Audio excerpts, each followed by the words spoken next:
She live-streamed my panic attack on Instagram with the caption, "When your boyfriend is more dramatic than a soap opera." When I asked her to stop, she said, "This is going viral. Don't ruin it." I walked out mid-attack. The next day, she blew up my phone with 67 missed calls begging me to undo what I did. The night everything went down, I didn't even realize what was happening until it was too late. I'm a firefighter, 34M, been on the job for 12 years. 3 months ago, my crew responded to an apartment complex fire. Bad one. We got most people out, but on the 3rd floor, I found a woman unconscious with her kid maybe 4 to 5 years old, hiding in the bathtub. Grabbed them both, but on our way down, part of the stairwell collapsed. I fell through, dropped about 15 feet. Managed to shield the kid with my body, but the woman didn't make it. Kid survived with minor injuries. I fractured 3 ribs, dislocated my shoulder, and got 2nd-degree burns on my back. Physically, I've mostly healed mentally. Well, that's why I'm writing this.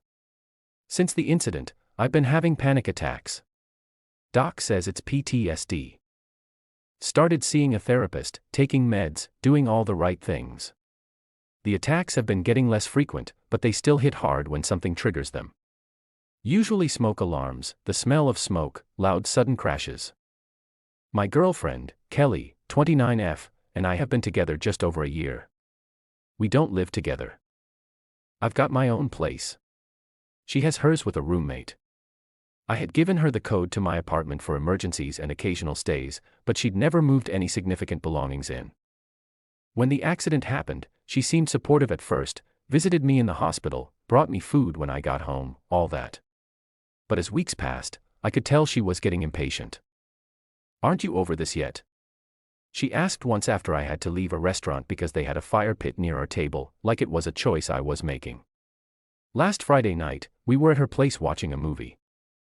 Her roommate was out of town, so we had the apartment to ourselves. During the film, there was an intense fire scene. Buildings burning, people screaming. I felt it coming on, tightness in my chest, cold sweat, racing heart. I tried the breathing exercises my therapist taught me, but it wasn't working. "Kelly," I managed to say, "I need to pause. I'm having an attack." She sighed heavily like I was inconveniencing her, but paused the movie. I got up pacing trying to ground myself. That's when I noticed she had her phone out pointed at me. "What are you doing?" I asked between labored breaths. "Just capturing this for posterity," she said with a little laugh. "You look kind of funny right now."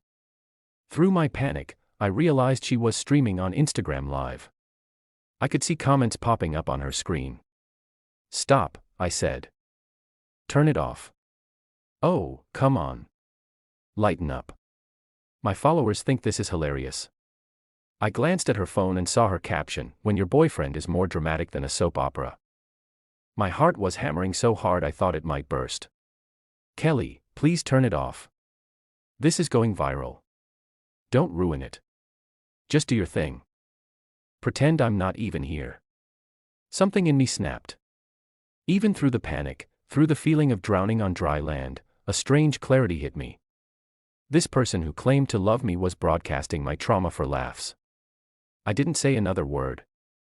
Just walked straight to her bathroom, splashed cold water on my face, grabbed my keys and wallet from her nightstand, and headed for the door. "Where are you going?" she called, following me. "Still filming. Don't be so sensitive. It's just a joke." I turned to face her. Camera still pointed at me. "We're done," I said, my voice surprisingly steady despite my racing pulse. "Keep your fucking views." Walked out, got in my truck and drove to my buddy Marco's place. He's a fellow firefighter, knows what I've been through, crashed on his couch that night. By morning, I had dozens of missed calls and texts from Kelly. I ignored them all. Marco let me use his shower, made coffee, didn't ask questions until I was ready to talk. "She did what?" he said when I explained. His face darkened. "Brother, that's beyond fucked up." "Yeah." I scrolled through her texts without opening them. "I'm done." "Good," Marco said firmly. "But you know, she's going to show up at your place, right?" He was right. Kelly knew where I lived and her texts were getting increasingly desperate. I needed to get home and secure the situation. When I got to my apartment, Kelly wasn't there yet, but I changed my door code anyway.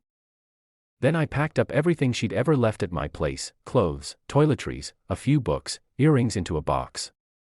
Around noon, my phone rang. It wasn't Kelly, but her best friend Tara. "What the actual hell did you do?" she demanded when I answered. "What are you talking about?" Kelly's in total meltdown mode. She says you freaked out over a harmless video and then did something terrible. "What did you do?" I almost laughed. "I broke up with her." "That's it." "Bullshit. She's saying you did something to get back at her. Her Instagram account is getting flooded with negative comments, and she's freaking the fuck out." Now I was confused. I didn't do anything to her account. We broke up. I left. End of story. Tara was quiet for a moment. "Wait. So you didn't tell people about what happened?" "No. Haven't been on social media since last night." "Oh shit," Tara muttered. I think people who saw her live stream might have turned on her." After I hung up, curiosity got the better of me. I don't use Instagram much, but I logged in and searched for Kelly's account. It was still there, but her latest posts were flooded with angry comments. I texted Marco, who's more active online, to ask what was happening. He called me back almost immediately. "Dude, it's been building all morning," he said. "That video she posted of you, people in the comments recognized you from the news coverage of the fire a few months back. Someone linked the articles about how you saved that kid. Once people realized she was mocking a firefighter with PTSD having a panic attack, they went ballistic." My stomach tightened. "What do you mean?" "They're mass reporting her account in posts. Some are tagging her workplace in the comments. It's getting pretty intense, and it's only been a few hours. These things tend to snowball." I sat down heavily. Jesus. "It's not your fault, man. She put it out there, not you." "That's not all," Marco continued.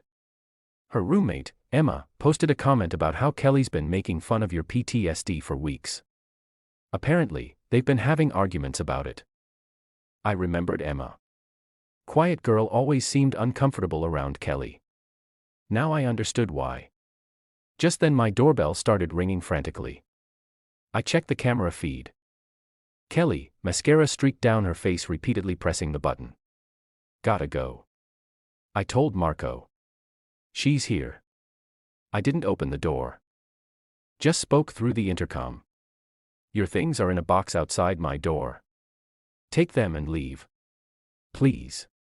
She sobbed audible through the camera feed. "Please, I need to talk to you.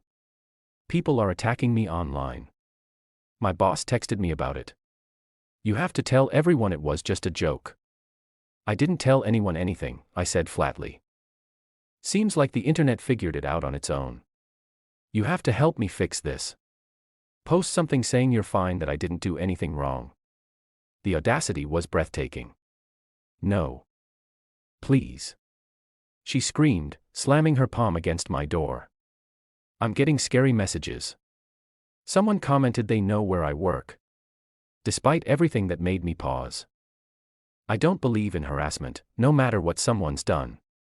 "I'll make one post," I said, finally, asking people not to harass you. "That's it. I won't defend what you did." "That's not enough," she wailed. "Tell them it was staged. Tell them you were in on it. Goodbye, Kelly. Don't come back." I disconnected the intercom and watched through the camera as she screamed, cried, and eventually took the box and left. True to my word, I made a brief post on my social accounts asking people not to harass Kelly, saying that while I appreciated the support, targeting her wouldn't help the situation. I also reported some of the more threatening comments I saw to Instagram. Over the next several days, the situation continued to develop. Kelly's Instagram comments remained hostile, though the platform eventually disabled comments on her recent posts after she reported the harassment. By this point, the controversy had spread beyond her initial followers. 3 days after our breakup, Kelly's roommate Emma texted me, asking if we could talk. We met for coffee the next day. "I've been wanting to say something for weeks," she said, looking genuinely remorseful. "Kelly's been awful about your PTSD from the beginning. Always rolling her eyes when you weren't looking, making comments about you being dramatic." "Why tell me this now?"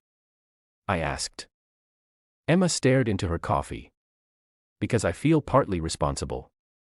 I should have said something sooner, and because she's trying to spin a new story now."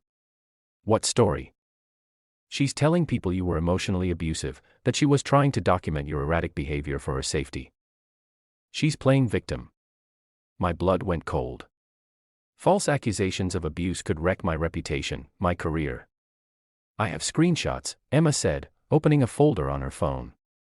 "Text conversations where she talks about your panic attacks, planning to film you if you had another one for her social media.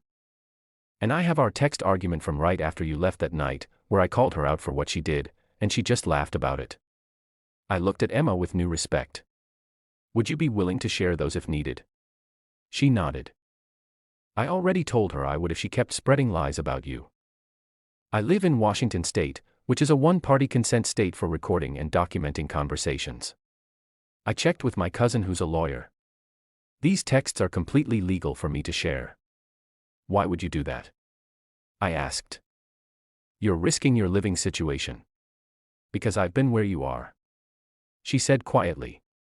"Panic attacks, PTSD, after a car accident in college, Kelly knew, and she still said all those things about you. I finally had enough." The next few weeks were turbulent. Kelly tried damage control by posting vague accusations on her social accounts, but Emma shared some of their text exchanges with mutual friends, effectively shutting down Kelly's attempts to reframe the narrative. As Emma had predicted, Kelly tried to evict her, but their lease had both names on it, making a quick eviction impossible. About 2 weeks after our breakup, Kelly's workplace, a PR firm, ironically called me directly. Apparently, Kelly had claimed I was orchestrating a harassment campaign against her that was affecting her work performance. The HR person was fact-checking before making any decisions. "I haven't organized anything," I told them honestly. "We broke up after she live-streamed my panic attack without consent. What happened afterward was public reaction, not my doing. I've even publicly asked people not to harass her." The HR person thanked me and ended the call. I later heard through mutual connections that Kelly was placed on a performance improvement plan, but not fired, at least not immediately. Her unprofessional behavior had apparently been noticed at work before this incident. A month after the breakup, Kelly's parents reached out to me. Unlike Kelly, they seemed genuinely mortified by their daughter's actions and wanted to apologize in person. We met for lunch at a quiet restaurant. "We raised her better than this," her father said, genuine pain in his eyes. "Sometimes people just make bad choices," I offered, feeling oddly sorry for them. Her mother reached across the table and squeezed my hand. "We saw the news coverage from the fire. What you did was heroic. I'm so sorry Kelly couldn't see that." As for Kelly herself, the fallout continued to develop gradually. 2 months after our breakup, she moved back in with her parents after she and Emma negotiated an early lease termination. Emma found a new roommate, and Kelly's social media presence became much quieter as she apparently decided to lay low for a while.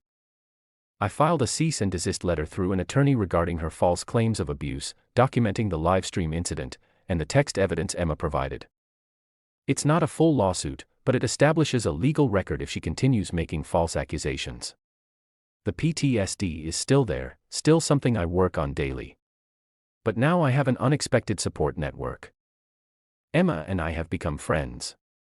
My firefighter brothers have been rock solid. Even some of Kelly's former friends have reached out with words of support. I never asked for revenge, never planned it, never executed it. All I did was walk away from someone who tried to use my trauma as entertainment. The rest, she brought on herself through her actions and her attempts to manipulate the narrative afterward. Sometimes the most devastating revenge isn't what you do to someone else. It's simply removing yourself and letting the world see them for who they truly are. Share your thoughts in the comments section. Thanks for your precious time. If you enjoyed this story, then please make sure you subscribe to this channel.